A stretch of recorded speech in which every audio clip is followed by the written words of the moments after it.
Good morning, traders. It's 8:01 a.m. on Wednesday, the 23rd of December, 2015. Derivatives trading involves substantial risk of loss and is not suitable for all investors. Past performance is not indicative of future results. Markets in rally mode, as you can hear from the alerts. Last night, quite a couple of key news items came out. Final GDP Q4, Q3 GDP for the UK came in at 0.4 versus 0.5, so a slight miss year on year. 2.1 versus 2.3. And then in the US, personal income, November personal income came in at 0.3, higher than 0.2 expected. Personal spending 0.3 in line. Core PCE, November PCE core month on month came in at 0.1 in line and 1.3 year on year in line. November preliminary durable goods orders came in at 0. The expectation was negative 0.6, so quite an improvement there. Durables ex transports negative 0.1 versus 0 expected. Looking ahead at today, we're expecting new home sales at 9 o'clock Central, 10 Eastern for November, 505 million units. At the same time, looking for U.S. University of Michigan confidence final. The expectation is 92. At 9:30 Central, 10:30 Eastern, we're looking for gasoline inventories at 1.5 million, crude oil inventories at 1 million, and distillate inventories at 2 million. And then at noon or 1 Central, noon Central, 1 Eastern, we're looking for Baker Hughes rig count, which has been falling steadily. That's it for what's expected. Let's look at what we had yesterday.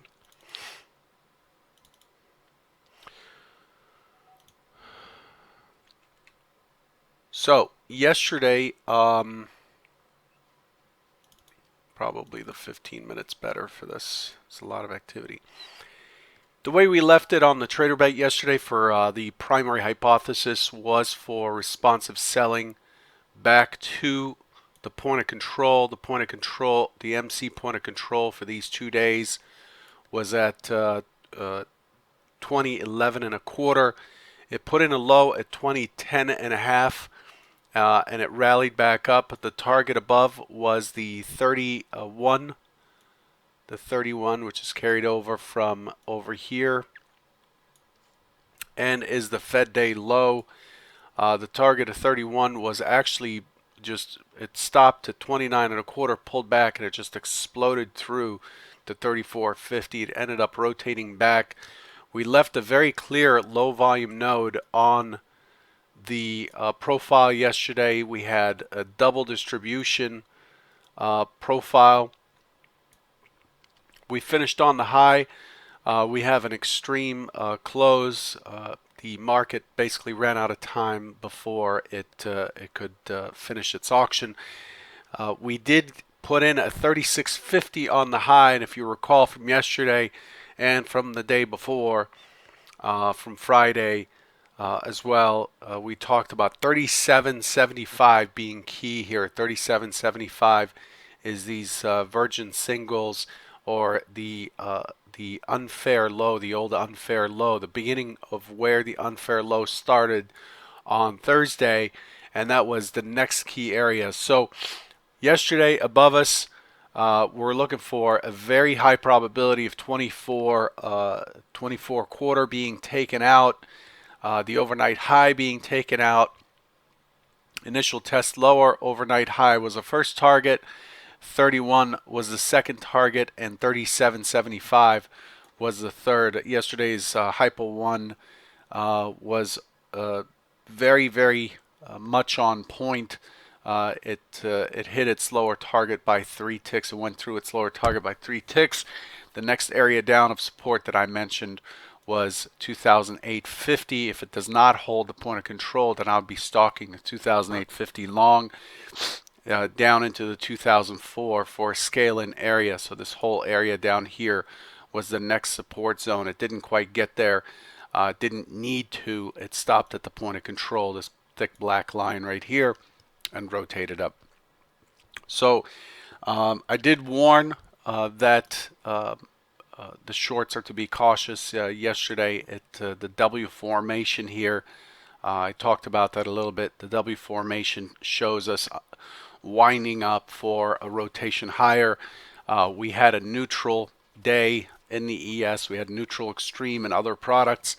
The market was done on the downside with a high probability yesterday, and we saw this rally up. So yesterday gave us 26 points of range on a pretty decent volume. The overall volume, you can see these candlesticks here, these wicks.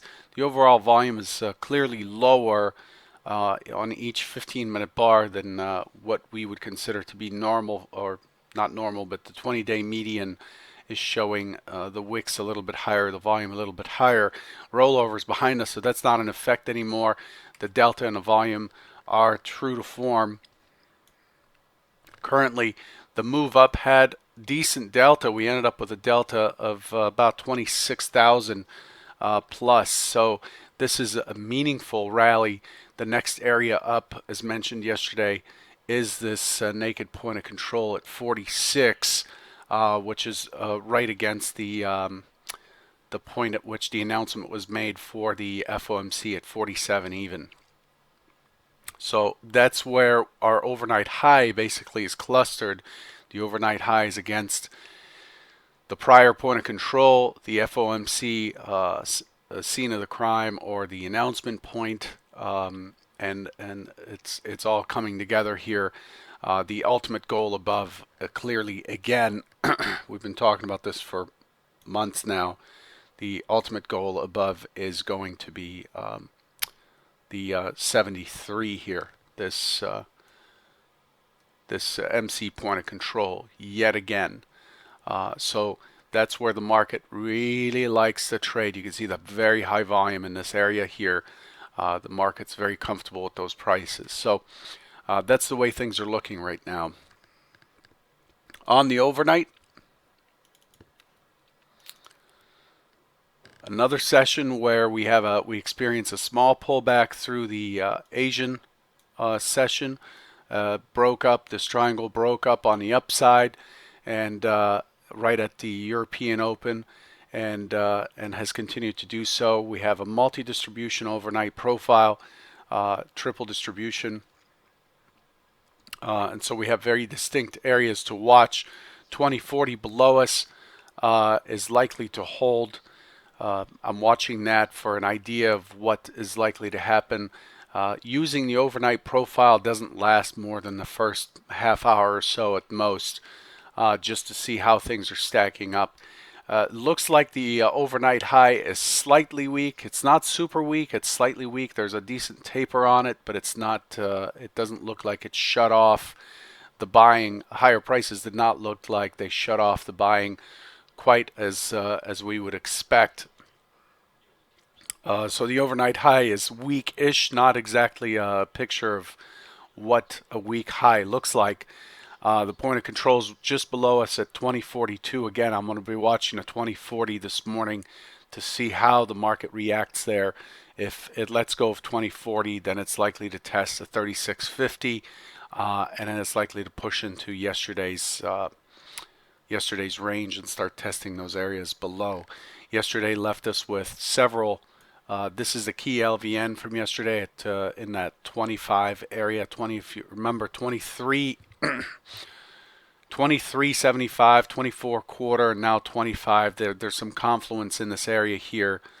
You'll want to watch out for that if we start to move lower and take out the overnight low during the day session today. So that's how things are shaping up. As far as what's expected for today, my hypo 1 is the same. We are pushing into a major. Let's correct the overall profile here. Let's extend the profile out through yesterday.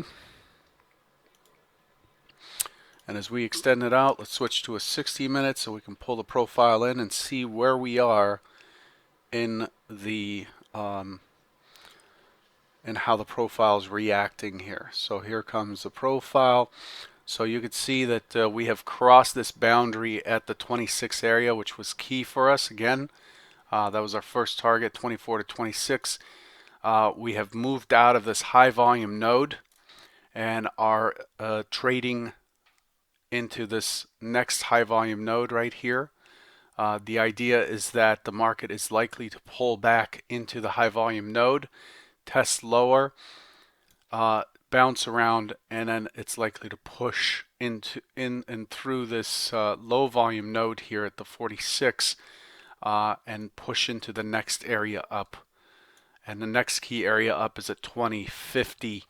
2050 is the MC point of the MC HVN and the CHVN right up here. So today's play is responsive selling, chop around, fight this area, the 37.75, and then start to move towards 2050 to continue this this bounce, this corrective,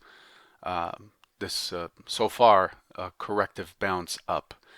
That's the primary hypothesis. You can guess what the other hypotheses are. The second hypothesis is a push lower early that's shallow, fails to do anything of significance, and then just starts ripping up, at which point you'd start to look for higher targets depending on where the low comes in. So the next target up above that 2050 is the 2055 area, which is also the FOMC high. So that's how those are the two key hypos with the highest probabilities for today. Tomorrow is a half day. Tomorrow the indices close at 12 or 12:15 Central. That's 1 or 1:15 Eastern. If you are trading, understand that you need to meet the maintenance margin requirement by that time so you don't generate a margin call or get blown out of your position into the holidays. So just be cautious there. If you're with stage 5, we are giving our crew the time off. I'll be monitoring risk, but we will be shut down at 12:15 when the market closes. Make sure you have your account information and your emergency phone numbers in case you're in a position and can't get help from our desk. Okay. The last thing I want to say is I'm not going to be here. Tomorrow's the last Trader Bite. It'll be very brief. I'm not going to be here next week into the new year. And a lot of you are going to be gone tomorrow. So I want to take this opportunity to say Merry Christmas, Happy Hanukkah, and Happy Holidays to everyone. And I want to thank you all for tuning in this whole year. I think I'm approaching about 600 videos so far. I've missed a few days, but there's one for each day this year, and they're all on YouTube for you to go back and look at. I want to thank you for tuning in, and I definitely sincerely want to thank you for supporting Stage 5 and supporting what I'm doing here. Not what I'm trying to do, but actually doing and affecting how online traders approach the markets, and the goal overall for everybody in this effort is to be here a while, to be able to sustainably trade the markets, trade futures for the long term. I believe that there is no better job out there. It's an awful job when it's not going well. It's an amazing job when things are going well, and there are always times in a year where things are not going well. Rough spots are a part of the business, and they're generally caused by one or two things. Either the market cycle is changing and it's not in the favor of your plan, which is normal. If you are a trading system, it would be the same. There are times when your system is not going to be in alignment with the market, and during those times it's really important to just cut back on how much you trade. Be more picky and selective. This is a time not when you should give up on your plan and start scrambling and changing things. This is a time when you actually need to hone in on your plan and go back to your plan. And this is why it's important to have something written down. I don't care if it's on a post-it note, as far as what you're looking for and how you're approaching the market. Um, it's a time when you go back to the basics, go back to journaling, writing down your frustrations, writing down your performance, looking over your performance, and let this guide the trades. What that'll do is help you get more picky as you track your performance every day. And I'm not talking about performance in terms of P&L. I'm not telling you to turn on the P&L on your trading platform. It's not wise to watch your trading platform's P&L while you trade. That's never yielded good results in my experience, for myself and for training others. And for the last 15 years, it's better to just let the P&L take care of itself and to trade the market. But it's really important. This is not a time when you start to throw things out, kind of like being on a regimented diet and then deciding, forget it, I'm going to go buy a whole chocolate cake and eat it. When things are not going well, that's when you want to double back and use that frustration and that anger, if you feel it, use that anger to focus your effort. Like, just absolutely narrow the focus on your effort and to hone in on, okay, things are not going well. Here's where I'm going to focus, and just do it. And that means coming up with your hypotheses, looking at how the market trades around those ideas, journaling how you traded them, and then keeping performance metrics on how you traded and what type of heat you had and what your overall performance and expectancy is, and to keep setting goals. The beginning of the year, January, is very often the toughest time of the year. The market generally is very very two-way, and it's not consistent at the beginning of the year. Positions are being put on, positions are being taken off, and so it's really important to kind of bide your time during this period and just hone in on your skill set to make sure that um, you are focused on what your task is, and that's what I would advise. Going into tomorrow and into the holidays, of course, if you trade multiple lots, it's good to cut back during this time. The market's likely to be thinner, and it's just not a great time to take losses, especially with the expense of the holidays and so on. Um, it just take your time, slow down, and be smart. Again, I wish you all a wonderful holiday, and I most of all I wish you health in 2016. Without your health, without your well-being, nothing you put your effort into is worthwhile.